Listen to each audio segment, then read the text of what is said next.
Salah satunya pelatihan ketika interception, pelatihan mengenal drone, pelatihan mengenal jenis IDF yang akan kita hadapi, saya T-13.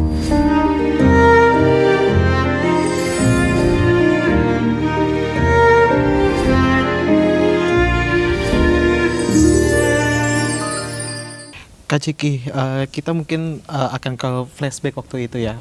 Mungkin Kak Ciki pada saat itu akhirnya yang pertama kali yang diintercept kan itu tolong koreksi kalau saya salah, itu tuh ada 5 WNI ya yang di hari pertama 18 atau 19 Mei. Oke, yang pertama diintercept itu Angga di kapal Joseph. Abis itu kapal Osgurluk itu ada 3 orang, ada Todi, jurnalis.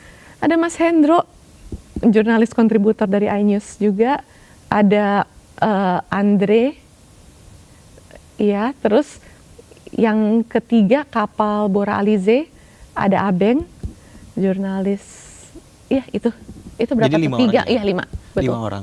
Itu awal 5 orang di 3 kapal. Mendapatkan informasinya waktu itu gimana, Kak? Kita kan memantau semuanya.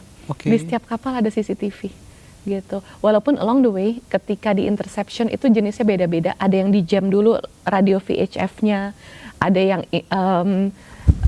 Starlink-nya diganggu, terus di jam, terus ada yang CCTV-nya di jam.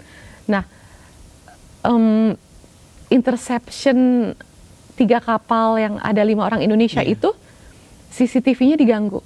Jadi kita menentukan akhirnya itu positif intercepted ketika sudah lebih dari 4 jam tidak ada komunikasi, tidak ada radar yang memancar, dan ketika dihubungin sama titik terdekat kapal-kapal sekeliling lewat VHF nggak nyaut.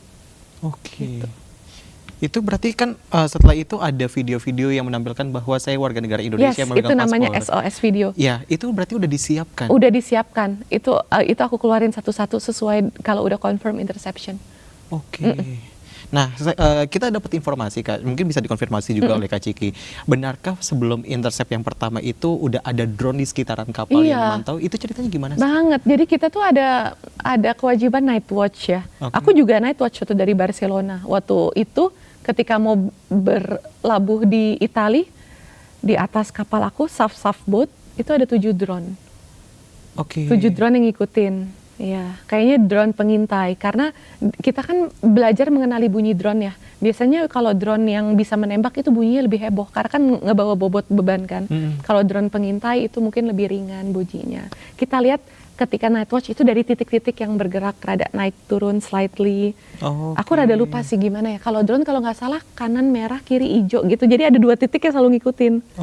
Nah itu berarti kan lampu drone. Kalau bintang itu kan putih gitu. Gitu deh pokoknya, night watch. Jadi kita emang ada kewajiban night watch, dari situ kita tahu ada drone yang mengintai dan ngikutin, berlatih juga telinga untuk mendengar suara drone. Abis itu lihat di apps-nya, di para fleet koordinatornya ngecek adakah drone di sekitar mereka, ternyata ada gitu. Itu cuma tahu berapa hari, Kak? Kenapa? Dengan adanya drone itu berapa lama sih, Kak? Beda-beda tiap kapal ya. Tiap kapal beda-beda. Ini kan kita ada 54 kapal yang berlayar. Jadi dan posisinya kan formasinya ya juga ada jarak satu sama lain. Itu kan yang pertama tuh di tanggal 18 atau 19 itu, terus berlanjut di hari kedua itu ada warga negara Indonesia juga. Iya. Itu berikutnya ada Kasri Sadabat 2 orang, dan juga ada kapal Zefiro, Ustadz Herman yang kemarin. Iya, itu 2 orang. Itu informasinya lagi-lagi pada saat sinyalnya atau radarnya itu sudah tidak beda. ada. Kalau Zefiro itu kita ada video interceptionnya. Itu yang tersebar. Yang ada militer Israel naikin ke kapal itu. Itu berarti yang di hari kedua. Iya, itu kapal Zefiro. Bahkan ada ship war-nya gede banget. Niat itu. Dan mungkin mereka nggak sempat juga ngejam CCTV-nya. Jadi yang itu ada rekaman CCTV-nya. Apa yang akhirnya pada saat itu langsung dilakukan oleh BSF? Ya kita memantau semuanya. Kita merekam yang bisa direkam pasti dari command room untuk kita laporkan menjadi kejahatan-kejahatan Israel yang kita laporkan ke ICJ, International Court of Justice. ICJ itu secara simpelnya tuh apa sih, Kak? International Court of Justice. Itu untuk melaporkan kejahatan-kejahatan dunia. Ya nggak tahu ya ujungnya akan didiamkan juga atau enggak. Tapi daripada tetap diam dan Israel semakin bebas melakukan kejahatannya, akhirnya itu nanti akan dilaporkan seperti iya itu. pastinya. Kalau di GSF sendiri sebelum adanya atau sebelum akhirnya ke berlayar seperti itu ada pelatihan-pelatihan khususnya? Ada Apa aja, Kak? macam-macam. Salah satunya pelatihan ketika interception, pelatihan mengenal drone, pelatihan mengenal jenis IDF yang akan kita hadapi, saya T-13, pelatihan non-violent sailing, pelatihan untuk mengontrol manajemen emosi, nge-manage diri. Ya karena kan kita kan di kapal kecil itu cuma berenam, bertujuh. Tergantung kapal ya, ada kapal besar yang 20 orangan, tapi mostly flotilla itu kapalnya kecil, kapal layar, sailing boat.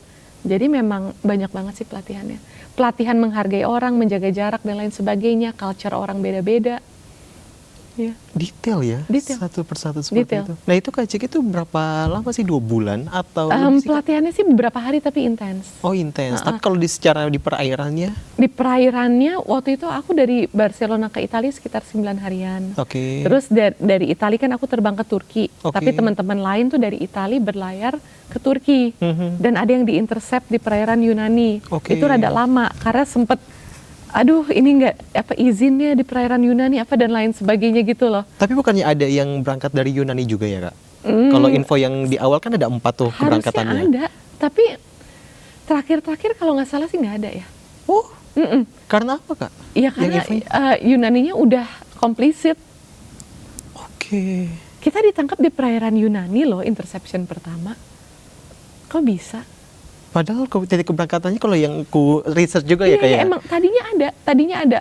Aku nggak sure akhirnya ada atau enggak, atau mungkin dari Freedom Flotilla Coalition ya. Oke. Jadi terakhir itu GSF bergabung dengan kapal-kapal dari Freedom Flotilla Coalition yang ada Oke. orang Korea dan lain sebagainya, ada kapal Adalah, ada kapal macam-macam lah. Oke. Kapalnya ada 4 dari Freedom Flotilla Coalition dan akhirnya bergabung di misi besar Global Smooth Flotilla. Oke, selama kegiatan dari Global Smooth Flotilla, Kak Ciki kurang lebih 2 bulan ada di kapal itu, yang dilakuin tuh apa-apa aja sih, Kak, selama 2 bulan itu tuh? Ketika di kapal sih kita dengan kegiatan aktivitas di kapal ya. Iya, seperti apa sih, Kak, gambarannya Macam-macam. mungkin? Kalau aku tuh kerjaannya karena aku dapetnya kapal koordinator SAF, cukup big boat lah, ada sekitar berapa ya 20 orang. Oke. Tugas aku masak. Oh, oke. Masak dan nyuci-nyuci, night watch gitu-gitu. Ya kita selalu ada kerjaan yang kita kontribusikan. Oke. Gitu. Itu dengan warga negara Indonesia juga kah atau dengan Indonesia cuma berdua, aku sama Ibu Maimun. Oh, yang koordinator ini, Iya, Ibu Maimunnya. Betul. Oke. Aku tuh di sana karena Ibu Maimun koordinator. Oke. Jadi mungkin kayak sekalian aja ya biar ini mudah gitu kali ya. Iya, iya, iya. Itu total berapa orang kalau dari di kapalnya Kak Ciki Di itu? kapal aku 20 orang waktu itu. 20 orang dengan orang-orang dari warga negara yang beragam. Macem-macem Oke. banget. Koordinasinya berarti memudahkan kah? Iya biasa aja sih. Emang kita kan kalau ikut aktivisme internasional udah siap mencemplungkan diri. Oke. Ya communicate aja kayak biasa, kayak gue sama lu gitu, kayak biasa aja. Sama aja. Cuma bedanya. Dan they are nice people. Oke. Kalau misalnya kegiatan kerelawanan, aktivisme, itu menurutku kayak ada saringan ketulusan tersendiri sih, yang dimana orang tuh udah siap untuk bisa ngeblend sama orang lain.